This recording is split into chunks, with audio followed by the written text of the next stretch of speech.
ونعوذ بالله من شرور أنفسنا ومن سيئات أعمالنا من يهده الله فلا مضل له ومن يضلل فلا هادي له وأشهد أن لا إله إلا الله وحده لا شريك له وأشهد أن محمدا عبده ورسوله أرسله بالهدى ودين الحق ليظهره على الدين كله ولو كره المشركون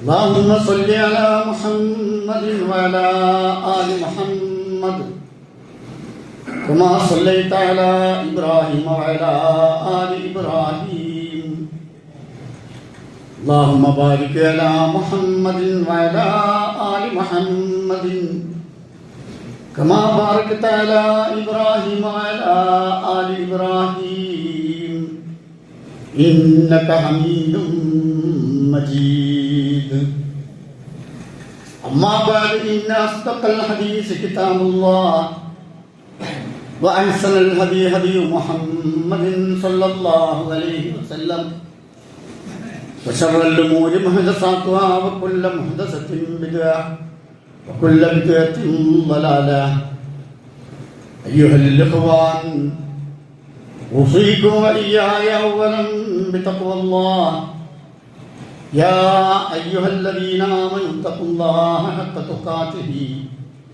ولا تموتن إلا وأنتم مسلمون أعوذ بالله من الشيطان الرجيم لقد جاءكم رسول من أنفسكم عزيز عليه ما عنتم حريص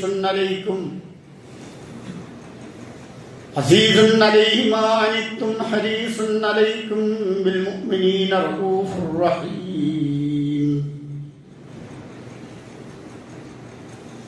സ്നേഹാദരങ്ങളായ സത്യവിശ്വാസികൾ, അല്ലാഹുവിൻ്റെ നിയമങ്ങളും നിർദ്ദേശങ്ങളും ജീവിതത്തിൻ്റെ എല്ലാ മേഖലകളിലും ഏത് സന്ദർഭത്തിലും കാത്തു സൂക്ഷിച്ചുകൊണ്ട് നല്ല ധർമ്മനിഷ്ഠയുള്ള മുത്തഖീങ്ങളായ മനുഷ്യരായി ജീവിക്കാൻ പരമാവധി പരിശ്രമിച്ചുകൊണ്ടിരിക്കുകയും അതിനായി പ്രാർത്ഥിച്ചുകൊണ്ടേയിരിക്കുകയും ചെയ്യണമെന്നും ഒന്നാമതായി ഞാൻ മനസ്സിലാക്കുകയും നിങ്ങൾ ഓരോരുത്തരോടും ഓർമ്മപ്പെടുത്തുകയും ചെയ്യും. അല്ലാഹു സുബ്ഹാനഹു വ തആല നമ്മെ എല്ലാവരെയും അവൻ്റെ ഇഷ്ടദാസന്മാരായ സത്യവിശ്വാസികളുടെ കൂട്ടത്തിൽ ഉൾപ്പെടുത്തി മുത്തഖീങ്ങളായി ജീവിച്ചിരിക്കാൻ തൗഫീഖ് നൽകിയതിൻ്റെ മറാവട്ടെ. അല്ലാഹുവിൻ്റെ റസൂൽ സല്ലല്ലാഹു അലൈഹി വസല്ലമയുടെ വഫാത്തുമായി ബന്ധപ്പെട്ട വിഷയമാണ് കഴിഞ്ഞ ആഴ്ചയിൽ നാം മനസ്സിലാക്കിയത്. റസൂൽ സല്ലല്ലാഹു അലൈഹി വസല്ലമയുടെ വഫാത്തിൻ്റെ സന്ദർഭത്തിൽ പോലും നബി സല്ലല്ലാഹു അലൈഹി വസല്ലമ ആശങ്കപ്പെട്ടിരുന്നത് തൻ്റെ ഉമ്മത്തിൻ്റെ കാര്യത്തെ സംബന്ധിച്ചായിരുന്നു. തൻ്റെ ഉമ്മത്ത് പ്രയാസപ്പെടരുത്, ഇത് ദുനിയാവിലും പ്രത്യേകിച്ച് ആഖിറത്തിലും. അതുകൊണ്ടാണ് അവസാന വർത്തമാനങ്ങളിൽ പോലും നബി സല്ലല്ലാഹു അലൈഹി വസല്ലമയുടേത് അസ്സലാ സലാ എന്നായിരുന്നു എന്ന് മനസ്സിലാക്കിയത്. നമസ്കാരം നമസ്കാരം, നമസ്കരിക്കുന്ന ആളുകൾക്കാണ് വിജയമുള്ളത് എന്നതാണ് അതിൻ്റെ ഏറ്റവും പ്രധാനമായ താല്പര്യം. അതുപോലെ തന്നെ തൻ്റെ അവസാന സന്ദേശത്തിലൂടെ റസൂൽ സല്ലല്ലാഹു അലൈഹി വസല്ലം പറഞ്ഞത് ലഅനല്ലാഹു യഹൂദ വന്നസാറ ഇത്തഖദു ഖുബൂറ അൻബിയാഇഹിം മസാജിദ യുഹദ്ദിറു മാ സന. ജൂത ക്രൈസ്തവരെ അല്ലാഹു സുബ്ഹാനഹു വ തആല ശപിച്ചിരിക്കുന്നു. അല്ലാഹു സുബ്ഹാനഹു വ തആല അങ്ങനെ ശപിക്കാനുള്ള കാരണം അവരുടെ നബിമാരുടെ ഖബറുകളെ അവർ ആരാധനാ കേന്ദ്രങ്ങളാക്കിയിരിക്കുന്നതാണ്, മക്ബറകളാക്കിയിരിക്കുന്നത്. യുഹദ്ദിറു മാ സനഉ. സല്ലല്ലാഹു അലൈഹി വസല്ലം അത് അവസാന ഘട്ടത്തിൽ 1-2 പ്രാവശ്യം പറഞ്ഞതായി ഹദീസിൽ നോക്കണം. നിങ്ങൾ സൂക്ഷിക്കണം. സല്ലല്ലാഹു അലൈഹി വസല്ലം ഈ പറഞ്ഞതിന്റെ താല്പര്യം മുസ്ലിം ഉമ്മത്ത് അല്ലെങ്കിൽ അള്ളാഹുവിന്റെ റസൂൽ സല്ലല്ലാഹു അലൈഹി വസല്ലമയുടെ ഉമ്മത്ത് അള്ളാഹുവിന്റെ ശാപകോപങ്ങൾക്ക് വിധേയമാകുന്ന ഒരവസ്ഥാവിശേഷം ഉണ്ടാവരുത് എന്നാണ്. സല്ലല്ലാഹു അലൈഹി വസല്ലമക്ക് ഈ സമുദായത്തിനോട്, ഈ ഉമ്മത്തിനോട് എത്രമാത്രം സ്നേഹമുണ്ടായിരുന്നു എന്നാണ് അതിൽ നമുക്ക് മനസ്സിലാക്കാൻ കഴിയുന്നത്. ഒരു തരത്തിലും നാളെ അള്ളാഹുവിൻ്റെ ഭയാനകമായ ശിക്ഷയ്ക്ക് വിധേയമായി പോകുന്ന ഹതഭാഗ്യരായി എൻ്റെ ഉമ്മത്ത് വരരുതേ എന്ന പ്രാർത്ഥനയും അതിനുവേണ്ടിയുള്ള പ്രവർത്തനങ്ങളുമാണ് സ്വസ്ഥതാസ് നടത്തുന്നത്. ഈസാ നബി അലൈഹിസ്സലാമുമായി ബന്ധപ്പെട്ട ഒരു വർത്തമാനം വിശുദ്ധ ഖുർആനിലെ സൂറത്തുൽ മാഇദയിൽ അല്ലാഹു സുബ്ഹാനഹു വ തആല എടുത്തിരിക്കുന്നു. ഇൻ തുഅദിബുഹും ഫഇന്നഹും ഇബാദുക വഇൻ തഗ്ഫിർ ലഹും ഫഇന്നക അൻതൽ അസീസുൽ ഹകീം. ഈസാ നബി അലൈഹിസ്സലാം അങ്ങനെ പറയും എന്നാണ്. ഈസാ നബി അലൈഹിസ്സലാമിന്റെ സമുദായത്തെ സംബന്ധിച്ച് അല്ലാഹുവേ, ഇൻ തുഅദിബുഹും ഫഇന്നഹും ഇബാദുക,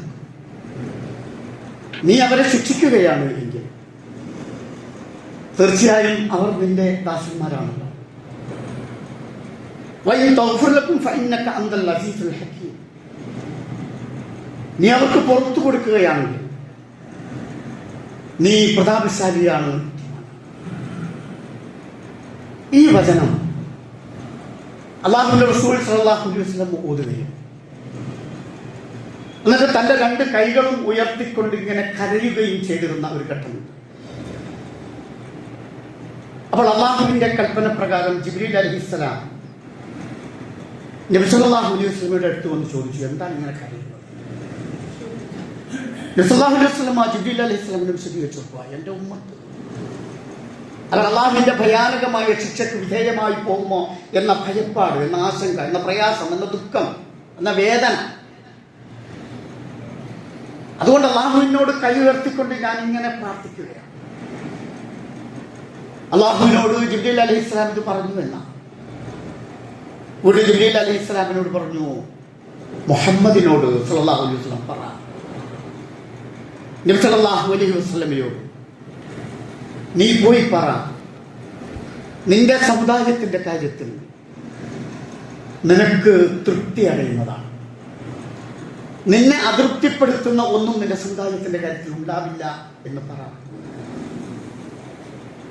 എന്നിട്ട് റസൂൽ സല്ലല്ലാഹു അലൈഹി വസല്ലം ഈ ആയത്ത് ഓതിക്കൊണ്ട് അന്ന് രാത്രി നേരം പുലരുവോളം നമസ്കരിച്ചു എന്നാണ്.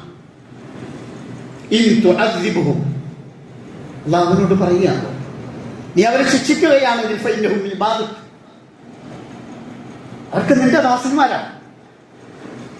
ഇനി അവർക്ക് നീ പുറത്തു കൊടുക്കുകയാണെങ്കിൽ, അതാണ് ഏറ്റവും വലിയ ഒരു താല്പര്യം സല്ലല്ലാഹു അലൈഹി വസല്ലമയുടേതാണ്, എൻ്റെ ഉമ്മത്തിനെ ഭയാനകമായ ശിക്ഷയിൽ നിന്ന് കാത്തു രക്ഷിച്ച് അവർക്ക് നീ പുറത്തു കൊടുത്ത് വിട്ടുവീഴ്ച ചെയ്തു കൊടുത്ത് നാളെ സ്വർഗപൂങ്കാവനത്തിൽ പ്രവേശിക്കുന്ന ഒരവസ്ഥ ഉണ്ടാകണമേ എന്നതാണ്.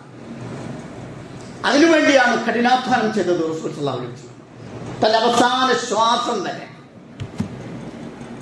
എന്ന് പറഞ്ഞാൽ അത്രയും ഈ ഉമ്മത്തിനെ, ഉമ്മത്തെന്ന് പറയുന്നത് നമ്മളാണ്, നമ്മളെ സ്നേഹിച്ച, നമ്മുടെ മാതാവിനേക്കാൾ, നമ്മുടെ പിതാവിനേക്കാൾ നാം വലിയ ഇഷ്ടഭാജനമായി കരുതുന്ന നമ്മുടെ മറ്റെന്തിനേക്കാൾ, മറ്റാരെക്കാളും നമ്മെ സ്നേഹിക്കുന്നതാണ് അല്ലാഹുവിന്റെ റസൂൽ സല്ലല്ലാഹു അലൈഹി വസല്ലം. എത്രത്തോളം എന്ന് പറഞ്ഞാൽ ഒരു ഹദീസ് നമുക്കിങ്ങനെ കാണാം. അബൂ ഹുറൈറ റളിയല്ലാഹു അൻഹു റിവായത്ത് ചെയ്യാണ്, അന്നഹു സമിഅ റസൂലുള്ളാഹി സ്വല്ലല്ലാഹു അലൈഹി വസല്ലം യഖൂൽ, നബി സല്ലല്ലാഹു അലൈഹി വസല്ലം പറയുന്നതായി ഞാൻ കേട്ടു, ഇന്നമാ മസലി വ മസലുൻ നാസ്, എന്റെയും മനുഷ്യരുടെയും ഉദാഹരണം, ഒരു മനുഷ്യന്റെയും ഉദാഹരണം, കമസലി റജുലിൻ, ഒരാളെ പോലെയാണ്, ഇസ്തൗഖദ നാറൻ, ആ മനുഷ്യൻ ഒരു തീ കത്തിക്കുകയില്ല,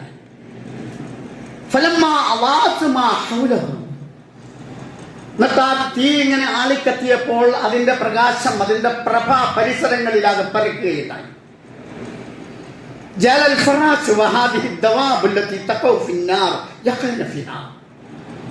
ഒരു തീ കത്തിച്ച് അതിങ്ങനെ ആളിക്കത്തിയാൽ നമുക്കൊക്കെ കാണാലോ, അതിന്റെ ചുറ്റുഭാഗത്തു നിന്നും പാറ്റകള് പറവകള് ഒക്കെ അതിലേക്ക് പാറി അടുക്കും. എന്നിട്ട് അതിലിങ്ങനെ വീണ് കരിയും. അങ്ങനെ അത് കരിയാൻ തുടങ്ങിയപ്പോൾ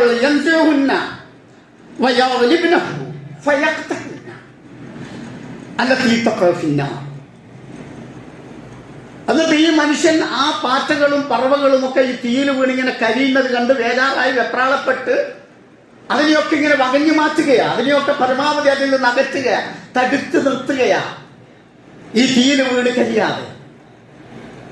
നബി സല്ലല്ലാഹു അലൈഹി വസല്ലം പറയുകയാണ്, ഇതുപോലെയാ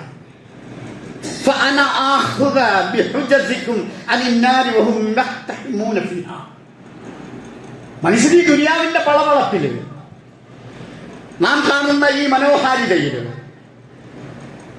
നമുക്ക് വളരെ സുന്ദരമാണ് എന്ന് തോന്നുന്ന ഈ ദുനിയാവിന്റെ പളവളപ്പിലേക്ക് മനുഷ്യന്മാർ അധാർമികമായ പ്രവർത്തനങ്ങൾ ചെയ്തുകൊണ്ട് അവസാനം അവർ തീയിലേക്ക് വീഴുകയാ, അഥവാ നരകത്തിലേക്ക് പോവുകയാ. ഞാൻ അവരുടെ അരക്കെട്ട് പിടിച്ച് വലിക്കുകയാണെന്നാ പറഞ്ഞത്. നോക്കണം, നമ്മൾ ഒരാൾ നരകത്തിൽ പോകുന്നതിനെ സംബന്ധിച്ചിടത്തോളം നബി സല്ലല്ലാഹു അലൈഹി വസല്ലമക്ക് എത്രമാത്രം പ്രയാസമുണ്ടായിരുന്നു എന്നതാണ്. അതിൽ നിന്ന് നമ്മെ രക്ഷപ്പെടുത്തുവാൻ നിങ്ങളുടെ അരക്കെട്ട് പിടിച്ച് വലിക്കുകയാണ് എന്നാണ് റസൂൽ സല്ലല്ലാഹു അലൈഹി വസല്ലം പറഞ്ഞത്. അത്രമേൽ അള്ളാഹുവിന്റെ റസൂൽ നമ്മെ സ്നേഹിക്കുന്നു. വിശുദ്ധ ഖുർആൻ മറ്റൊരിടത്ത് പറയുകയാണ്, ലഖദ് ജാഅക്കും റസൂലുൻ മിൻ അൻഫുസിക്കും അസീസുൻ അലൈഹി മാ അനിത്തും ഹരീസുൻ അലൈക്കും ബിൽ മുഅ്മിനീന റഊഫുർ റഹീം. ലഖദ് ജാഅക്കും റസൂലുൻ മിൻ അൻഫുസിക്കും. അല്ലാഹു പറയുക, നിങ്ങളിൽ നിന്ന് തന്നെ ഒരു ദൂതനെ നാം നിയോഗിച്ചിരിക്കുന്നു. നിങ്ങളിൽ നിന്ന് തന്നെയുള്ള ഒരു മലക്കിനെയോ ഒരു ജിന്നിനെയോ അങ്ങനെ ഏതെങ്കിലും ഒരു വർഗത്തിൽപ്പെട്ട ആളെയോ അല്ല, മറിച്ച് നിങ്ങളിൽ നിന്ന് തന്നെ. ഖുർആനിന്റെ പ്രഥമ സംബോധിതർ അറബികളായതുകൊണ്ട് തന്നെ അവർക്ക് വളരെ കൃത്യമായത് മനസ്സിലാകും. അവരുടെ ഗോത്രത്തിൽ നിന്നാണ് നബി സല്ലല്ലാഹു അലൈഹി വസല്ലം ജനിച്ചു വരുന്നത്, ഭൂജാതനായിട്ട്. അവിടെയാണ് അവർ ജീവിച്ചത്. ലഖദ് ജാഅക്കും റസൂലുൻ മിൻ അൻഫുസിക്കും. നബി സല്ലല്ലാഹു അലൈഹി വസല്ലം പറയുകയാണ്, ഇബ്രാഹിമിന്റെ സന്തതികളിൽ നിന്ന് അള്ളാഹു ഇസ്മായിലിനെ തെരഞ്ഞെടുത്തു, ശ്രേഷ്ഠനാണ്. ഇസ്മായിലിന്റെ സന്തതികളിൽ നിന്ന് ബനൂ കിനാനയെ തെരഞ്ഞെടുത്തു, ബനൂ കിനാനയിൽ നിന്ന് ഖുറൈശികളെ തെരഞ്ഞെടുത്തു, ഖുറൈശികളിൽ നിന്ന് ബനൂ ഹാഷിമിനെ തെരഞ്ഞെടുത്തു, ബനൂ ഹാഷിമിൽ നിന്ന് എന്നെയും തെരഞ്ഞെടുത്തു. ലഖദ് ജാഅക്കും റസൂലുൻ മിൻ അൻഫുസിക്കും. നിങ്ങളിൽ നിന്ന് തന്നെ ഒരു ദൂതനെ, ഒരു റസൂലിനെ നിയോഗിച്ചിരിക്കുകയാണ്, നമ്മിൽ നിന്ന് തന്നെയാണ്. എന്നിട്ട് അസീസുൻ അലൈഹി മാ അനിത്തും ഹരീസുൻ അലൈക്കും. നിങ്ങൾ കഷ്ടപ്പെടുന്നത് സഹിക്കുവാൻ കഴിയാത്ത രൂപത്തിലുള്ള വ്യക്തിത്വമാണ് അദ്ദേഹത്തിൻ്റെ. നിങ്ങൾക്കൊരു പ്രയാസമുണ്ടാകുക എന്നത് അത് സഹിക്കാൻ കഴിയില്ല. നിങ്ങളുടെ വിഷയത്തിൽ അതീവ തൽപരനാണ് അദ്ദേഹം. ഒരു കഷ്ടപ്പാട് ഭൂമിയിൽ പോലും ഒരു സ്ത്രീ, വൃദ്ധയായ ഒരു സ്ത്രീ തന്റെ ഭാരമെടുത്തു പോകുമ്പോൾ അതൊരു പ്രയാസമാണ് തോന്നിയ നബി സല്ലല്ലാഹു അലൈഹി വസല്ലം അതിന് ഏറ്റുവാങ്ങിന. എന്നിട്ട് അവർക്ക് ആവശ്യമായ സ്ഥലത്ത് അത് കൊണ്ടുവച്ച് കൊടുത്തു. നമ്മളത് ഒരുപാട് കേട്ടിട്ടുണ്ടാകും. അത്ര പോലും നബി സല്ലല്ലാഹു അലൈഹി വസല്ലമ തന്റെ ഉമ്മത്തിനെ ചേർത്ത് നിർത്തിയിരുന്നു. ദുനിയാവിലും രാത്രിയിൽ മദീനയിൽ ഒരു ഭയങ്കരമായ ശബ്ദം കേൾക്കുകയാണ്. അപ്പൊ സഹാബികളൊക്കെ എഴുന്നേറ്റ് ആ ശബ്ദം കണ്ട ഭാഗത്തേക്ക് ഓടിപ്പോയി. ഓടിപ്പോയപ്പോൾ ആ ഇരുടിൽ നിന്ന് ഒരാൾ ഇങ്ങോട്ട് വരുന്നു. അവർ സൂക്ഷിച്ചു നോക്കിയപ്പോൾ ഇത് അല്ലാഹുവിന്റെ റസൂല. റസൂൽ അവരോട് പറയാ, ഒന്നുമില്ല, പ്രശ്നമൊന്നുമില്ല, ഞങ്ങൾ പണയിൽ പോയിക്കൊള്ളി എന്ന് പറഞ്ഞാൽ സഹാബികളായിട്ട് അവിടെ എത്തുന്നതിന് മുമ്പേ ആ പ്രയാസമുണ്ടായ, പ്രശ്നമുണ്ടായ, ശബ്ദമുണ്ടായ സ്ഥലത്ത് പോയി എന്താണ് എന്ന് നോക്കിയിട്ട് തിരിച്ചു വരിക. അത്രയും വേഗം ഇടപെട്ടു എന്ന അങ്ങനെ ഈ ഉമ്മത്തിനെ ചേർത്ത് പിടിച്ചതാണ് അള്ളാഹുവിന്റെ റസൂൽ. അതാണ് അസീസുൻ അലൈഹി മാ അനിത്തും ഹരീസുൻ അലൈക്കും ബിൽ മുഅ്മിനീന റഊഫുർ റഹീം. നാലാമതായി സത്യവിശ്വാസികളോട് വളരെയധികം കരുണയുള്ളവനാണ് നിങ്ങളുടെ പ്രവാചകൻ. നമ്മോട് എത്രമാത്രം കരുണയുണ്ട് എന്നതിന്റെ ഒരുപാട് ഉദാഹരണങ്ങൾ. ആ ഉദാഹരണത്തിലാണ് നേരത്തെ പറഞ്ഞ ഹദീസ്. പാറ്റകളെ പോലെ നരകത്തിലേക്ക് ചെന്ന് വീഴുകയായി ഉമ്മത്ത്. ഈ ദുനിയാവിലും നിരവധി തിന്മകൾ അവർ കാണുകയാ. അത് തൽക്കാലം അവർക്ക് അലങ്കാരമായി, ഒരാസ്വാദനമായി, ഒരു അനുഭൂതിയായി അനുഭവപ്പെടുകയാ. പക്ഷേ അതൊക്കെ തിന്മകളാകുമ്പോൾ, അധാർമികതകളാകുമ്പോൾ, അരുതായ്മകളാകുമ്പോൾ അതിന്റെ ഭയാനകമായ ശിക്ഷ നാളെ പരലോകത്ത് അനുഭവിക്കേണ്ടി വരുമെന്ന ബോധമില്ലാതെയോ ബോധത്തോടു കൂടിയോ ചെയ്യുമ്പോൾ റസൂല് പറയുകയാണ്, നിങ്ങൾ ആ നരകത്തിലേക്ക് ആപതിക്കുന്നതിൽ നിന്നും നിങ്ങളുടെ അരക്കെട്ട് പിടിച്ച് ഞാൻ വലിക്കുന്നത് പോലെ സംരക്ഷിക്കുവാൻ ആവശ്യമായ ഇടപെടലുകൾ അതിനുവേണ്ടി പ്രാർത്ഥിച്ചുകൊണ്ടിരിക്കുകയാണ് അള്ളാഹുവിന്റെ റസൂൽ സല്ലല്ലാഹു അലൈഹി വസല്ലം. അത്രമേൽ സ്നേഹം നമ്മോട് അള്ളാഹുവിന്റെ റസൂൽ കാത്തു സൂക്ഷിക്കുന്നു. റസൂൽ നമ്മോട് എത്ര സ്നേഹമുണ്ട് എന്ന് നമ്മൾ മനസ്സിലാക്കാനാണ് പറഞ്ഞത്. റസൂലിനെ സ്നേഹിക്കേണ്ടതിന്റെ രൂപം പറയുമ്പോൾ റസൂല് നമ്മോട് എത്ര സ്നേഹമുണ്ട് എന്നുകൂടി നമ്മൾ മനസ്സിലാക്കേണ്ടതുണ്ടോ? ഇങ്ങനെ റസൂൽ നമ്മെ സ്നേഹിക്കുമ്പോൾ ആ റസൂലിനെ നമ്മൾ സ്നേഹിക്കേണ്ടത് വളരെ കൃത്യമാണ്. മൻ അഹബ്ബ സുന്നത്തി ഫഖദ് അഹബ്ബനി. എന്റെ ചര്യയെ നിങ്ങൾ അനുധാവനം ചെയ്താൽ നിങ്ങൾ എന്നെ സ്നേഹിച്ചു. അതൊരു കേവലം ഒരു വർത്തമാനമല്ല, ഒരു ആദർശമാണ്. മൻ അഹബ്ബ സുന്നത്തി ഫഖദ് അഹബ്ബനി വമൻ അഹബ്ബനി കാന മഅി ഫിൽ ജന്ന. നിങ്ങൾ എന്നെ സ്നേഹിക്കുന്നുണ്ടെങ്കിൽ നിങ്ങൾ എന്റെ ചര്യയെ നിങ്ങൾ പിൻപറ്റുക, എന്റെ സുന്നത്തിനെ അനുധാവനം ചെയ്യുക, എങ്കിലും നിങ്ങൾ എന്റെ കൂടെ സ്വർഗത്തിലാണ്. നബി സല്ലല്ലാഹു അലൈഹി വസല്ലമ നമ്മെ സ്നേഹിക്കുന്നതിന്റെ ആഴം നമ്മൾ മനസ്സിലാക്കിയാൽ നമ്മൾ റസൂലിനെ സ്നേഹിക്കുന്നതിന്റെ ആഴം നമ്മൾ ഉൾക്കൊള്ളണം. അത് ആ ആഴം ഉൾക്കൊള്ളേണ്ടത് റസൂൽ സല്ലല്ലാഹു അലൈഹി വസല്ലമയുടെ ജീവിതത്തെ സമ്പൂർണമായും പരമാവധി നമ്മൾ ഇത്തിബാഅ് ചെയ്തുകൊണ്ടാ, പിൻപറ്റിക്കൊണ്ടാ. അങ്ങനെയാണെങ്കിലാണ് നിങ്ങൾ എന്നെ സ്നേഹിക്കുക. അങ്ങനെ നിങ്ങൾ എന്നെ സ്നേഹിച്ചാലാണ് നിങ്ങൾ സ്വർഗത്തിൽ പ്രവേശിക്കുക. റസൂലിന്റെ ചര്യയെ പിൻപറ്റുന്നതിൽ ഏറ്റവും പ്രാധാന്യത്തോടു കൂടി നമ്മൾ മനസ്സിലാക്കേണ്ട വിഷയം റസൂലിന്റെ സ്വഭാവം സ്വായത്തമാക്കാൻ ശ്രമിക്കണമെന്നാണ്. വിശുദ്ധ ഖുർആൻ അല്ലാഹുവിന്റെ റസൂലിന്റെ സ്വഭാവത്തെ സംബന്ധിച്ച് പറഞ്ഞത് ഏറ്റവും മഹത്തരമായ സ്വഭാവത്തിന്റെ ഉടമയാണ് എന്നാണ്. ഏറ്റവും മഹത്തരമായ സ്വഭാവത്തിന്റെ ഉടമ റസൂൽ സല്ലല്ലാഹു അലൈഹി വസല്ലമയുടെ സ്വഭാവവും പെരുമാറ്റവും സമീപനവും ഒക്കെ ലോകത്തിന് അതുപോലെ എടുത്തു പറയാൻ പറ്റിയ ഒരു നേതാവിനെ കാണാൻ കഴിയില്ല, ഒരു പരിഷ്കർത്താവിനെ കാണാൻ കഴിയില്ല, ഒരു മുജദ്ദിദിനെ കാണാൻ കഴിയില്ല. അത്രമേൽ മഹത്തരമാണ് അല്ലാഹുവിന്റെ റസൂലിന്റെ സ്വഭാവം. ശുദ്ധ ഖുർആൻ അത് പറഞ്ഞല്ലോ, ഫബിമാ റഹ്മത്തിൻ മിനല്ലാഹി ലിൻത ലഹും വലൗ കുൻത ഫളൻ ഗലീലൽ ഖൽബി ലം ഫളു. റസൂലേ, അല്ലാഹു വിളിച്ചു പറയുക, ഫബിമാ റഹ്മത്തിൻ മിനല്ലാഹി ലിൻത ലഹും. അല്ലാഹുവിന്റെ കാരുണ്യം കൊണ്ടാണ് നീ അവരോട് സൗമ്യമായി പെരുമാറുന്നത്, അവരോട് കരുണാർദ്രമായ രൂപത്തിൽ അവരെ സമീപിക്കാൻ നിനക്ക് കഴിയുന്നത്. വലൗ കുൻത ഫളൻ ഗലീലൽ ഖൽബി ലം ഫളു മിൻ ഹൗലിക. നീ അങ്ങേനും ഒരു പരുഷ സ്വഭാവിയായിരുന്നുവെങ്കിൽ, നീ നിന്റെ അനുയായികളോട് അനുചരന്മാരോട് പരുഷമായി പെരുമാറുന്നവരായിരുന്നുവെങ്കിൽ അവർ നിന്നെ വിട്ട് അകന്നു പോകുമായിരുന്നു. അതുകൊണ്ട് ഫഅഫു അൻഹും, നീ അവർക്ക് വിട്ടുവീഴ്ച ചെയ്യുക. വസ്തഗ്ഫിർ ലഹും, അവർക്ക് വേണ്ടി നീ പാപമോചനം തേടുക. വശാഹിറും ഫിൽ അംർ, അവരുടെ കാര്യത്തിൽ നീ കൂടിയാലോചന നടത്തുക. 4 സവിശേഷതകൾ ഇവിടെ നമ്മോട് പറയുന്നുണ്ട്. നമ്മുടെ ജീവിതത്തിൽ നമ്മൾ അനുധാവനം ചെയ്യേണ്ട വിഷയമാണത്. ഒന്നാമതായി പറയുന്നത് സൗമ്യമായ സമീപനം. നമ്മുടെ നാട്ടിൽ ഒരു ഒരു നേതൃത്വത്തിൽ ഇരിക്കുമ്പോഴേക്ക്, ഏതെങ്കിലും ഒരു മഹലിന്റെ ഭരണ മേഖലയിലെത്തുമ്പോഴേക്ക്, ഏതെങ്കിലും സംഘടനയുടെ സാരഥ്യത്തിലേക്ക് എത്തുമ്പോഴേക്കും നമ്മുടെ സമീപനം പലപ്പോഴും അങ്ങ് മാറിപ്പോകുന്നുണ്ട്, അല്പം പരുഷമായി പോകുന്നുണ്ട്. സൗമ്യത പിന്നീട് നമ്മുടെ മനോഹരത്തിൽ, നമ്മുടെ ജീവിതത്തിന്റെ ഒരു രീതിയാകുന്നില്ല. ഒരുപാട് ആളുകളെ നമുക്ക് അങ്ങനെ കാണാം.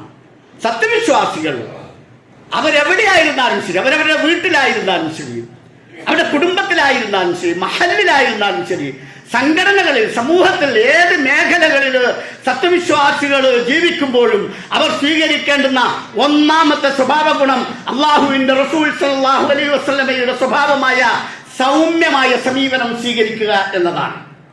സത്യവിശ്വാസികൾ ഒന്നാമതായി റസൂലിനെ ഇത്തിബാഅ് ചെയ്യുമ്പോൾ സ്വീകരിക്കേണ്ടതാണ്. രണ്ടാമത് ഫഅഫു അൻഹും, വിട്ടുവീഴ്ച ചെയ്യണം. ജീവിതത്തിന്റെ ഒരു സ്വഭാവമാക്കി നമ്മളത് മാറ്റണം. വിട്ടുവീഴ്ച ഒരുപാട് മേഖലകളിൽ നമ്മൾ വിട്ടുവീഴ്ച ചെയ്യേണ്ടതുണ്ട്. അതുപോലെ തന്നെ വസ്തഗ്ഫിർ ലഹും, അവർക്ക് വേണ്ടി പാപമോചനം തേടണം. നമ്മൾക്ക് വേണ്ടി ഇങ്ങനെ അള്ളാഹുവെ പുറത്ത് തന്നെ മാപ്പാക്കി തന്നെ എന്ന് പറയും. പക്ഷേ മലക്കുകളുടെ പ്രാർത്ഥന ലഭിക്കുന്ന ഒരു കൂട്ടരുടെ കൂട്ടത്തെ സംബന്ധിച്ച് വിശുദ്ധ ഖുർആനിൽ പറഞ്ഞിട്ട് ആരാതെന്നറിയോ? ഒന്ന് മറ്റുള്ളവർക്ക് വേണ്ടി പ്രാർത്ഥിക്കുന്ന മനുഷ്യന്മാർ, മറ്റുള്ളവർക്ക് വേണ്ടി പ്രാർത്ഥിക്കുന്നവർ. നമ്മുടെ ജീവിതത്തിൽ നമ്മുടെ സ്വന്തം കാര്യത്തിന് വേണ്ടിയും മാതാക്കളെയും പിതാക്കളെയും മക്കളെയും ഭാര്യയുടെയും കാര്യങ്ങൾക്ക് വേണ്ടിയൊക്കെ പ്രാർത്ഥിക്കുന്നതോടൊപ്പം തന്നെ ലോക മുസ്ലിങ്ങൾക്ക് വേണ്ടി പ്രാർത്ഥിക്കണം. വിശേഷിച്ച വർത്തമാന കാലത്ത് മുസ്ലിം ഉമ്മത്ത് അനുഭവിക്കുന്ന പ്രശ്നങ്ങൾ നമുക്കറിയാമല്ലോ. നമ്മളെയൊക്കെ വല്ലാതെ കരളലിയിക്കുന്ന രൂപത്തിൽ കരഞ്ഞ് കണ്ണ് കലങ്ങിപ്പോകുമാറുള്ള വാർത്തകൾ കേട്ട് ചെവിട് മരവിച്ചു പോകുന്ന ഒരു വർത്തമാനകാല സാഹചര്യത്തിൽ ഈ മുസ്ലിം ഉമ്മത്തിന് വേണ്ടിയിട്ടുള്ള പ്രാർത്ഥന നിരതരായ രാവുകളായിരിക്കണം ഓരോ സത്യവിശ്വാസികൾക്കും ഉണ്ടാവേണ്ടത്. നമുക്കറിയാം, ഇന്നലെയും കഴിഞ്ഞ ദിവസവും ലോകത്ത് സമാധാനം നിലനിർത്താൻ വേണ്ടി ശ്രമിക്കുന്ന ഒരു നാടിന് നേരെ സമാധാന അന്തരീക്ഷം ഉണ്ടാക്കുന്ന ഒരു ചർച്ചയ്ക്ക് ഇടയെ പോലും ബോംബ് വർഷിച്ച ആളുകളെ കൊല്ലുന്ന കിരാതത്വത്തിന്റെ പ്രതീകമായി മാറിയ ഭീവത്സമായ മുഖമാണ് ഇന്ന് ലോകത്ത് നമുക്ക് കാണാൻ കഴിയുന്നത്. അള്ളാഹുവോട് പ്രാർത്ഥിക്കാൻ നമുക്ക് കഴിയണം. അള്ളാഹുവേ, ആ രാജ്യത്തും ഭരണാധികാരികൾക്കുമൊക്കെ പോരായ്മകളും അബദ്ധങ്ങളും വന്നിട്ടുണ്ടാകാം. പക്ഷേ ഒരു ഉമ്മത്ത് എന്നുള്ള രൂപത്തിൽ ഈ സമുദായത്തെയും ആ ഉമ്മത്തിന് പരിരക്ഷ നൽകുന്ന രാജ്യങ്ങളെയും രാജ്യത്തെയും ഭരണാധികാരികളെയും നീ കാക്കുകയും അവർക്ക് പുറത്തു കൊടുക്കുകയും ചെയ്യണമെന്ന പ്രാർത്ഥന വിശുദ്ധ ഖുർആൻ റസൂൽ സല്ലല്ലാഹു അലൈഹി വസല്ലം സ്വഭാവത്തിന്റെ ഗുണമായി പറഞ്ഞത് അവർക്ക് വേണ്ടി പാപമോചനം തേടിയിരുന്നു എന്നാണ്. അവരുടെ കാര്യങ്ങൾ കൂടിയാലോചന നടത്തിയിരുന്നു. ലോകത്തിന് കാണുന്ന പ്രശ്നങ്ങളുടെയൊക്കെ മുഖ്യമായ ഒരു കാരണം വ്യക്തികളുടെ ഏകാധിപത്യപരമായ സ്വച്ഛാധിപത്യപരമായ സമീപനങ്ങളാണ്.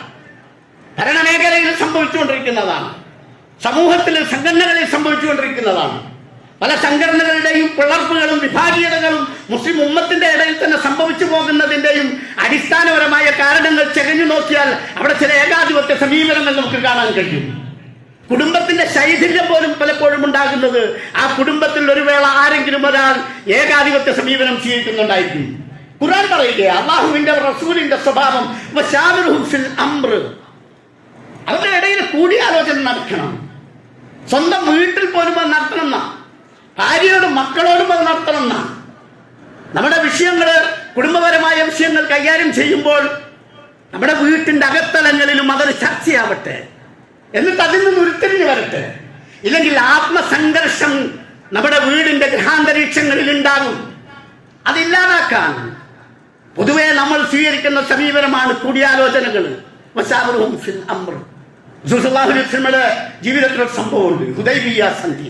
നമുക്കറിയാലോ, ഹുദൈബിയ്യ സന്ധി ഇസ്ലാമിക ചരിത്രത്തിൽ വളരെയധികം പ്രസക്തമായ ഒരു സംഭവമാണ്. ആ ഹുദൈബിയ്യ സന്ധിയുടെ ഘട്ടത്തില് സഹാബികൾക്കൊക്കെ വല്ലാതെ ഈർഷ്യത അനുഭവിച്ചിരുന്നു റസൂൽ സല്ലല്ലാഹു അലൈഹി വസല്ലമയോട്. ഉമർ റളിയല്ലാഹു ചോദിച്ചു, അല്ല നിങ്ങള് റസൂൽ തന്നെയല്ലേ? അത്ര വരെ എന്നാ. കാരണം എന്താ? ആ സന്ധിയുടെ കരാറുകള് അത്രമേൽ പ്രത്യക്ഷത്തിൽ മുസ്ലിങ്ങൾക്ക് അനുകൂലമായി തോന്നുന്നതല്ല. മദീനയിൽ നിന്ന് ആരെങ്കിലും അങ്ങോട്ട് വന്നാൽ അവരെ സ്വീകരിക്കുക, മക്കയിൽ നിന്ന് ആരെങ്കിലും ഇങ്ങോട്ട് വന്നാൽ അവരെ തിരിച്ചയക്കുക. ഈ പ്രാവശ്യം ഉംറ നിർവഹിക്കാതെ തിരിച്ചു പോകണം, അടുത്ത പ്രാവശ്യം ഇങ്ങനെ പ്രത്യക്ഷത്തിൽ മുസ്ലിങ്ങൾക്ക് ഉൾക്കൊള്ളാൻ കഴിയില്ല. അത് മുഴുവൻ കർത്താവിന് മാത്രമല്ല, അവിടെയുള്ള സഹാബികൾക്കൊന്നും ഉൾക്കൊള്ളാൻ കഴിഞ്ഞിരുന്നില്ല. റസൂൽ സല്ലല്ലാഹു അലൈഹി വസല്ലമ അവിടെ കണിശമായി ആ സന്ധി കരാർ ഒപ്പിടുകയാണ്. ഒപ്പിടുന്ന ഘട്ടത്തിൽ റസൂലുള്ളാഹി എന്ന് പോലും പറയരുതെന്ന് പറഞ്ഞു. അള്ളാന്റെ റസൂൽ എന്ന് പറഞ്ഞു, അല്ല മുഹമ്മദ് ബിൻ അബ്ദുല്ലാഹ് എന്ന് പറയണം എന്ന ആ രൂപത്തില് പ്രത്യക്ഷത്തില് അത് നമുക്ക് തകരാറാണ് എന്നാണ് അവർക്ക് തോന്നിയത്. പക്ഷെ റസൂൽ സല്ലല്ലാഹു അലൈഹി വസല്ലമയുടെ ദീർഘദർശി എത്രമാത്രം മഹത്തരമാണ്. അത് ഒപ്പിട്ടു. റസൂൽ സല്ലല്ലാഹു അലൈഹി വസല്ലം പറയുക, നിങ്ങളെല്ലാവരും തലമുണ്ടനം ചെയ്ത് ഒളി തിരിച്ചു പോകാം, ഉംറയിൽ നിന്ന് ഇഹ്റാമിൽ നിന്ന് വിമുക്തരാവുക എന്ന്. കൂട്ടാക്കിയില്ല, സഹാബികളെ കൂട്ടാക്കിയില്ല. റസൂൽ സല്ലല്ലാഹു അലൈഹി വസല്ലം പ്രയാസമായി. അപ്പോൾ റസൂലിന്റെ അടുത്തുണ്ടായിരുന്നത് ഭാര്യ ഉമ്മു സലമിയ. ഉമ്മു സലമിയോട് പോയിട്ട് പറഞ്ഞു, ഇതാ ഇങ്ങനെ ഒരു പ്രശ്നമുണ്ട്, ഞാൻ തലമുണ്ടനം ചെയ്ത് ഇഹ്റാമിൽ നിന്ന് മുക്തരാവാൻ പറഞ്ഞപ്പോൾ പോലും കൂട്ടാക്കാത്ത രൂപത്തിലുള്ള ഈർഷ്യതയിലാണ് എൻ്റെ അനുയായികൾ, എൻ്റെ അനുചരന്മാരുള്ളത്. ഉമ്മു സലമ പറഞ്ഞു, റസൂലേ അങ്ങനൊരു കാര്യം ചെയ്യും, അങ്ങ് ആദ്യം പോയി പരസ്യമായി അങ്ങ് തലമുണ്ടനം ചെയ്യുക, അപ്പോൾ അവരും അത് ചെയ്തോളും. അത് കേട്ടു നബി സല്ലല്ലാഹു അലൈഹി വസല്ലമ. അത് കേട്ട് അവിടെ വന്ന് പരസ്യമായി തലമുണ്ടനം ചെയ്തപ്പോൾ സഹാബികൾ ഓരോരുത്തരായി വന്ന് തലമുണ്ടനം ചെയ്ത് ഇഹ്റാമിൽ നിന്ന് വിമുക്തരായി വന്ന് തിരിച്ചുപോയി എന്നാ നോക്ക്. അവിടെ അല്ലെ അവരുടെ കാര്യത്തിലൊരു കൂടിയാലോചന. അത് സ്വന്തം ഭാര്യമാരോടായാൽ പോലും, മക്കളോട്, മാതാപിതാക്കളോട്, അതുപോലെ തന്നെ മഹല്ലുകളില്, സംഘടനകളില്, സമൂഹത്തില്, നാം ഇടപെടുന്ന മേഖലകളില്, നമ്മുടെ ഇടപാടുകളുടെ പ്രശ്നങ്ങളില്, വിഷയങ്ങളില് ഒക്കെയും ആ കൂടിയാലോചന ഉണ്ടാവുക. ഇതാ അല്ലാഹു റസൂലിന്റെ മാതൃകയായി വിശുദ്ധ ഖുർആൻ സ്വഭാവമായി പറഞ്ഞത്. ആ സ്വഭാവം മഹത്തരമായ സ്വഭാവമാണ്. ആ സ്വഭാവം അനുധാവനം ചെയ്യുന്നവരായാൽ നമ്മൾ അല്ലാഹുവിന്റെ റസൂലിനെ സ്നേഹിക്കുന്നവരായി, അങ്ങനെ റസൂലിനെ സ്നേഹിക്കുന്നവരായി മാറാൻ അല്ലാഹു നമുക്കൊക്കെ തൗഫീഖ് നൽകി അനുഗ്രഹിക്കുമാറാവട്ടെ.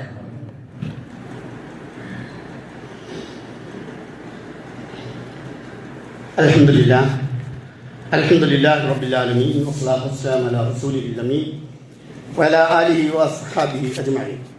യാ അയ്യുഹല്ലദീന ആമനൂ തഖുല്ലാഹ ഹഖ തുഖാതിഹി വലാ തമൂതുന്ന ഇല്ലാ വഅൻതും മുസ്ലിമൂൻ. സഹോദരന്മാരെ, സഹോദരികളെ, ഒരിക്കൽ കൂടി അല്ലാഹുവിനെ സൂക്ഷിച്ച് നല്ല മുത്തഖീങ്ങളായി ജീവിക്കണമെന്ന് ഞാൻ മനസ്സിലാക്കുകയും നിങ്ങളെ ഓർമ്മപ്പെടുത്തുകയും ചെയ്യുന്നു. റസൂൽ സല്ലല്ലാഹു അലൈഹി വസല്ലമയെ സ്നേഹിക്കുന്നവർ റസൂലിൻ്റെ ജീവിതത്തെ അനുധാവനം ചെയ്യുന്നതോടൊപ്പം റസൂലിന് വേണ്ടി പ്രാർത്ഥിച്ചുകൊണ്ടേ ഇരിക്കണം എന്നാണ്.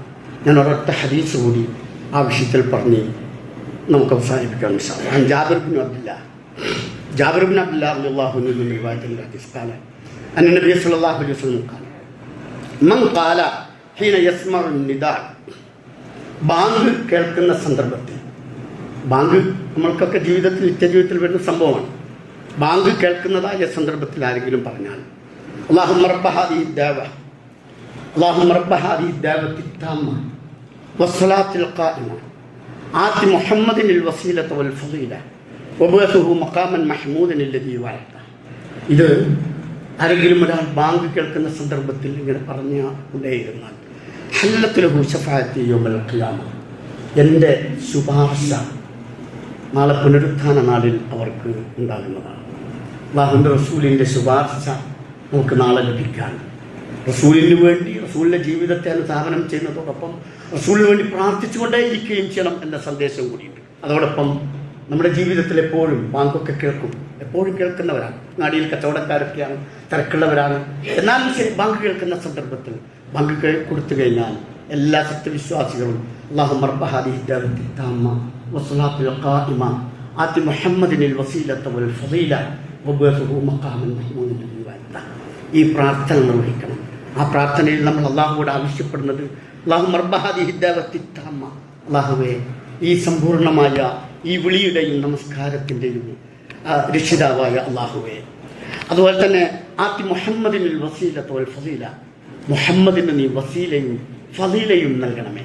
ആതി മുഹമ്മദിനിൽ വസീലത വൽ ഫളീല വബഅഥഹു മഖാമൻ മഹ്മൂദ അല്ലദീ വഅദത, നീ വാഗ്ദാനം ചെയ്ത മഖാമൻ മഹ്മൂദ്, സുത്യർഹമായ സ്ഥാനത്തേക്ക് അവരെ നീ എത്തിക്കുകയും ചെയ്യണമേ എന്ന് പ്രാർത്ഥിക്കാൻ അല്ലാഹുവിൻ്റെ റസൂൽ നമ്മോട് ആവശ്യപ്പെടുകയാണ്. നമ്മുടെ എല്ലാ ബാങ്കിൻ്റെ സന്ദർഭത്തിലും എല്ലാ സഹോദരന്മാരും എല്ലാ സഹോദരികളും ഈ പ്രാർത്ഥന നിർവഹിക്കുകയാണെങ്കിൽ റസൂൽ സല്ലല്ലാഹു അലൈഹി വസല്ലം പറഞ്ഞതുപോലെ ഹല്ലത്ത് ലഹു ശഫാഅത്തി യൗമൽ ഖിയാമ, ഖിയാമത്ത് നാളിൽ അല്ലാഹുവിൻ്റെ റസൂലിൻ്റെ ശഫാഅത്തിലും ലഭിക്കും. അങ്ങനെ റസൂലിൻ്റെ ശഫാഅത്ത് ലഭിക്കുന്ന, അങ്ങനെ നരകമോചനം ലഭിക്കുന്ന, സ്വർഗപ്രവേശം നേടുന്ന മഹാഭാഗ്യവാന്മാരുടെ കൂട്ടത്തിൽ അല്ലാഹു നമ്മെ എല്ലാവരെയും ഉൾപ്പെടുത്തി അനുഗ്രഹിക്കുമാറാവട്ടെ.